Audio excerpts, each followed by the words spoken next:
நம்ம தமிழ்நாடு முதலமைச்சர் விஜய் அவங்களோட ஜனநாயக மூவி வந்து ஃபர்ஸ்ட் டே கலெக்ஷன் தமிழ்நாட்டுல மட்டும் எவ்வளவு தெரியுமா? 31 கோடிக்கு மேல வந்து கலெக்ஷன் பண்ணிருக்கதா டிஸ்ட்ரிபியூட்டர் சைட்ல இருந்து கன்ஃபார்ம் பண்ணிருக்காங்க.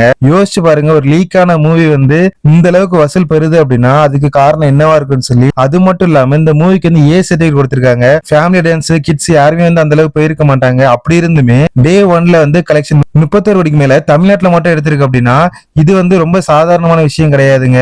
அதே மாதிரி வேர்ல்டு வைட்ல இருந்து ஃபர்ஸ்ட் டே கலெக்ஷன் 100 கோடிக்கு மேல இருக்கும் அப்படின்னு சொல்லி ஒரு ரிப்போர்ட் ஒன்று சொல்லுது. பட் இன்னும் அபிஷியலா அப்டேட் வரல. அது வந்துச்சு அப்படின்னா நம்ம சேனல் வந்து உடனே வீடியோ போடுறேன். தமிழ்நாட்டுல 2026ல வந்து அதிகமான கலெக்ஷன் எடுத்த ஏ சர்டிபிகேட் மூவி அப்படின்னா அது வந்து ஜனநாயக மூவி தான். இதுக்கு முன்னாடி கூலி மூவி இருந்துச்சு, அதோட ரெக்கார்டை வந்து ஜனநாயக மூவி வந்து பீட் பண்ணிடுச்சு.